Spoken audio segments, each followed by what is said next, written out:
Yes, they can.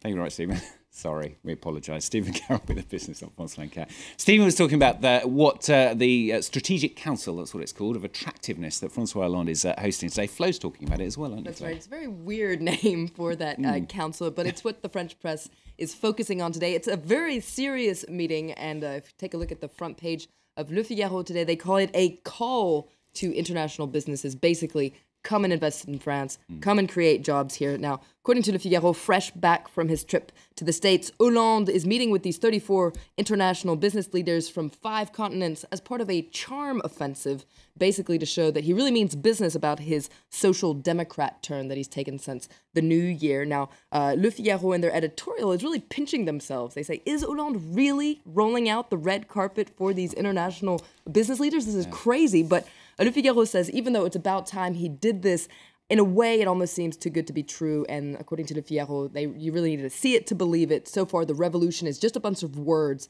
It could be yet another empty promise. Now, Business Daily, Les Echos, they're talking about foreign business owners themselves being pretty sceptical about this, aren't they? That's right. Les Echos says that Hollande is facing a bunch of mistrustful business owners today and points out that just last December, a bunch of foreign business leaders here in France wrote an open letter saying that they had a hard time convincing their mother corporations to invest in France. And L'Opinion, the pro-business paper, also accuses the government of sending really mixed messages because on the one hand, you have this very positive speech about being pro-business, etc. But according to L'Opinion, often the government has very recurrent anti-business measures. So it's kind of a mixed message coming from the government. So the foreign business representatives, how do they feel then?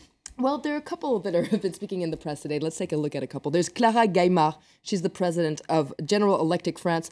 She says that France is a sleeping beauty, and that basically the problem is that the government isn't really doing enough in terms of structural reform. But it's interesting to know that her husband is a former UMP minister, so it's not very surprising that she's critical of the government. Mark Weinberger, he's the CEO of EY Global. He says that France is starting to lose ground in terms of attractiveness.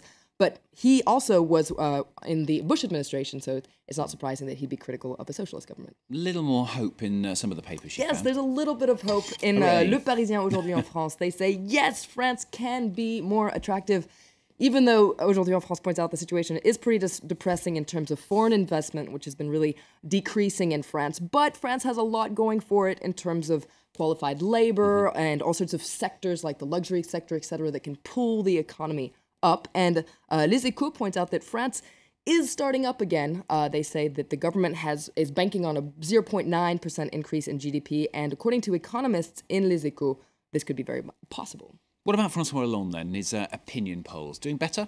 Well, actually, no. He's still at a very, very low in opinion polls. So he's drawn a lot of criticism from the right. That makes sense. But also from the left. And Libération focuses on that today. Basically, people who voted for him in 2013 say they're really disappointed in all his policies and they're very dubious of the socialist government. And finally, I assume this is not linked to all the previous stories. Flo's got a word for us on penguins. That's right. These are Humboldt penguins. You can read about it in Le Figaro. These are penguins actually from South America, but that are at a penguin sanctuary in England, in Yorkshire. The weather has been so bad that their keepers have put them on antidepressant pills. These little cute little penguins, 12 penguins. Very cute. What's surprising is they're stressed because the water is too cold, which is surprising for a penguin. But according to their keepers, these antidepressant pills are really the only way to make them feel happy and comfortable. But don't worry, the pills they're on don't taste like anything, so these little penguins don't even know what's happening to them. They're just happy now. Oh, I sent them over to Paris. We had a beautiful summer's day yesterday. Well, not summer's day, but it was very warm and sunny. It was lovely. Cute penguins from Flo. Thank you very much. And Stephen with Business as well. That's the latest news. We'll have the very latest updates, of course, in a few moments' time, including the latest on that apparently hijacked plane at Geneva Airport. Also in focus, we're with Christians and Muslims who fled the violence in the Central African Republic for the Democratic Republic of Congo. And we report on how the animosity between them has also made its way over the border. That's in focus coming up.